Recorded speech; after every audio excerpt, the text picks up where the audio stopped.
Наш эфир продолжает брифинг оперштаба по лесным пожарам. Узнаем о текущей обстановке в республике. Предлагаем послушать. Дмитрий Дмитриевич, здравствуйте. О текущей лесопожарной обстановке в республике. Здравствуйте. На сегодня, на текущий момент на территории республики действует 119 пожаров. Из них тушатся 38, локализовано 17, ликвидировано 22, вновь обнаружено 2 пожара. На пожарах работает 3111 человек, техники 496 единиц. Из людей, из других субъектов, прибывших, это 1117 человек, 809 это парашютно-десантные службы лесопожарных, 241 человек это службы МЧС и 128 человек Министерства обороны. Применяется активная авиация. Сегодня на территорию республики прибыло, в город Якутск конкретно прибыло самолетов Б-204 единиц. Они будут работать по разным территориям нашей республики. Пожары, которые угрожают населенным пунктам, впервые за долгий срок сегодня отсутствуют. Наиболее большим количеством пожаров является у нас Усть-Майский район. Сегодня по поручению главы нашего региона Александра Сергеевича Николаева от имени правительства для координации и организации работы в более усиленном режиме вылетает заместитель министра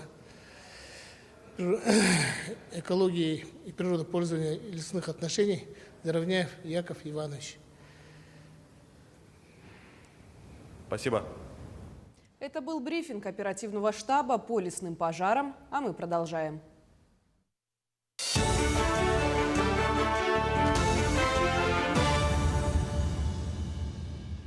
Вы смотрите новости, в студии Надежда Саханская. Здравствуйте. Главные темы этого утра. Срочные ремонтные работы на кабельно-воздушной линии Майя-Чурапча завершены. Электроснабжение центральных районов Якутии осуществляется по постоянной схеме. Деформация здания, которая, наконец, принесла перемены. В Якутске сносят аварийный дом по улице Автодорожная. Праздник Преображения Господня. Сегодня в России отмечается Яблочный Спас. За последние сутки в Якутии ликвидировано 22 лесных пожара. По словам главы республики, в Якутии впервые за последние месяцы нет ни одного населенного пункта, которому угрожает огонь. Самолеты БЕ-200 будут работать в Усть-Майском, Тампонском районах и на территории национального парка Ленские столбы. Мы сейчас не должны просто сидеть, надеясь на то, что все само потушится. Мы должны сделать все, чтобы ликвидировать локализованные пожары, отметил Айсен Николаев.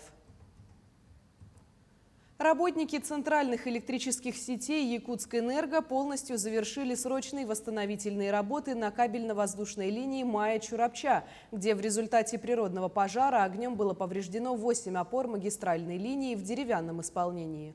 Включение электролинии стало возможным после проведения полного комплекса ремонтных работ. Энергетики в сжатые сроки доставили необходимые материалы, произвели бурение скважин, сборку и установку опор, а также монтаж провода. Правительство утвердило правила розыгрыша денежных призов между вакцинированными от COVID-19. Соответствующее постановление, опубликованное на сайте Кабмина, подписал премьер-министр Михаил Мишустин. Розыгрыш будет проходить на официальном сайте bonuszazdоровье.рф. На этом же сайте будут опубликованы результаты. Всего будет определено 1000 победителей. Каждый из них получит по 100 тысяч рублей. В Якутске сносят аварийный дом по улице Автодорожная. По сообщению мэрии, летом прошлого года у здания произошла сильная деформация. Из-за глубоких трещин стен возникла угроза обрушения одного из подъездов. Экспертиза показала, что свайный фундамент дома преждевременно исчерпал свою способность. Подробности в материале Юрия Осипова. Илья Васильевич прожил в этом доме 9 лет. Рассказывает, что до прошлого года все было в порядке. Он отмечает, что не возникло никаких проблем с переселением. На полученную компенсацию они уже купили и переехали в новую квартиру. Мы вообще немного продали, можно сказать. Никаких проблем не было. Купили новую квартиру по Лермонтова 90. Дом 1982 года постройки. Он был далек от износа, но прошлым летом под дом попала вода и стала размывать сваи. Это стало причиной обрушения одного из подъездов. В октябре прошлого года его признали аварийным и включили в программу переселения граждан из аварийного жилищного фонда. На сегодняшний день практически весь дом расселен. Из 18 квартир 17 квартир получили деньгами выплаты, и одна квартира, значит, получила квартиру собственник.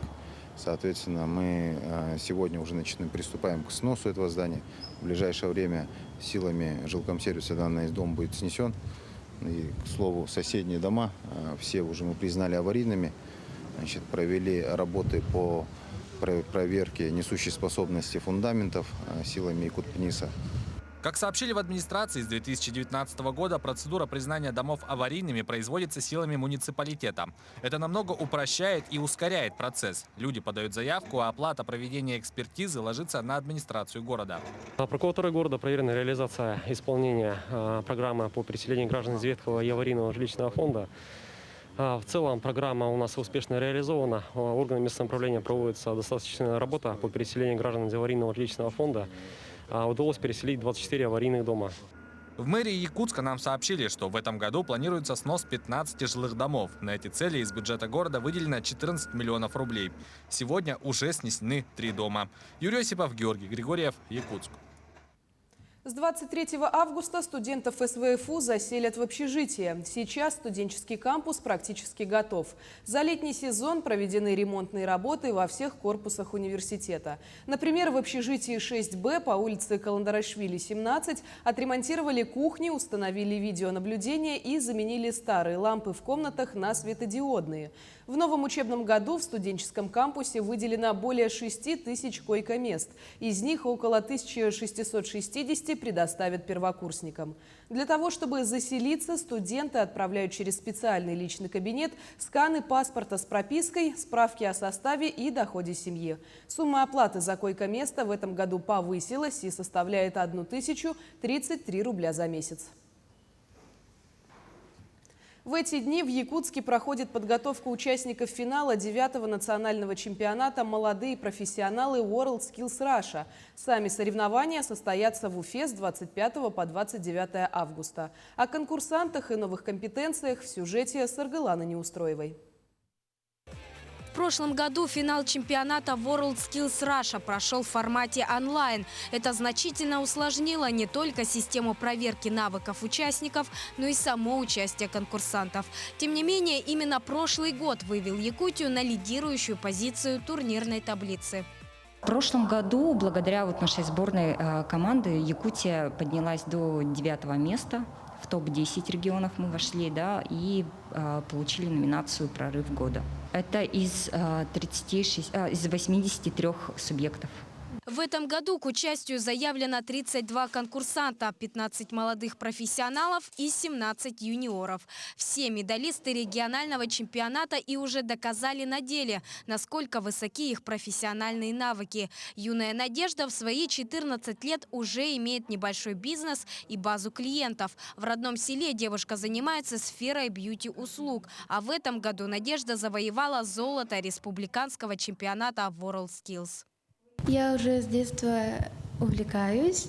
С 4 класса начала бизнес делать ногти, шеллак, наращивание. Я из села Битюнг, Вилюйского улуса, и я там делаю маникюр на дом, по праздникам, где заказывают. Финал чемпионата по компетенции эстетическая косметология. Наши якутяне выходят уже 5-й раз и стабильно показывают высокие результаты. У нас в 2019 году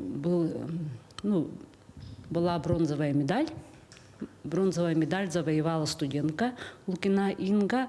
А в 2020 году наша участница получила медальон за профессионализм. Завидные успехи имеют и якутские профессионалы на поприще ювелирного дела. В этом году республику представят Сергей Канаев и Мария Филиппова, оба действующие чемпионы республики. Отборочный чемпионат проводили здесь тоже из разных регионов. 16 команд было. Из них Канаев Сергей попал уже в четверку сильнейших.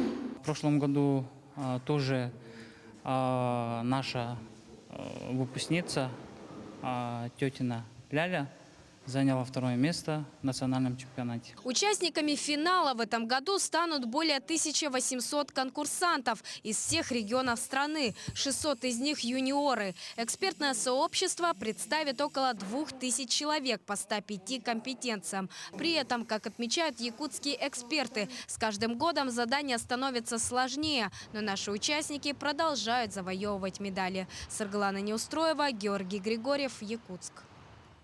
Телебашня в Якутске загорелась цветами флагов ведомств и регионов, которые оказывают помощь в тушении лесных пожаров на территории республики. Сейчас республику в борьбе со стихией поддерживают пожарные, военные и добровольцы из 16 регионов страны. Всего на тушение огня заняты более 3500 человек. Иллюминация будет включаться ежедневно в 21 час по якутскому времени. Вчера, 18 августа, телебашня окрасилась в цвета Минобороны России. В Якутии на тушении лесных пожаров работают 128 военнослужащих. Иллюминация башни сопровождается белым, синим, красным и серебряным цветами.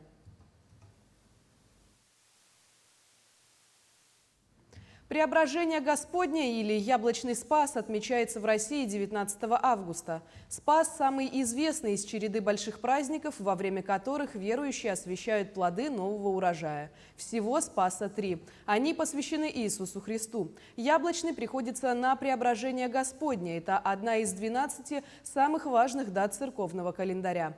Каждая из них посвящена определенному эпизоду из жизни Спасителя или Богородицы. Яблочным он называется, потому что в него принято освящать яблоки.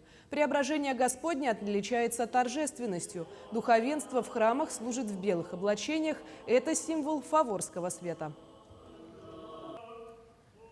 25 тепловых аэростатов из 15 регионов России добавили цвета небу над Нижним Новгородом во время ежегодного фестиваля воздухоплавания и воздушных шаров «Приволжская фиеста-2021». О месте и времени запусков сообщается за несколько часов до начала полетов, потому что для их проведения необходимы точные данные о погодных условиях.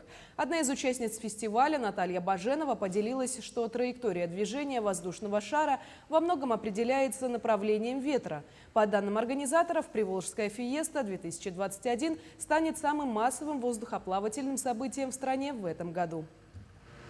К этому часу все. Хорошего дня!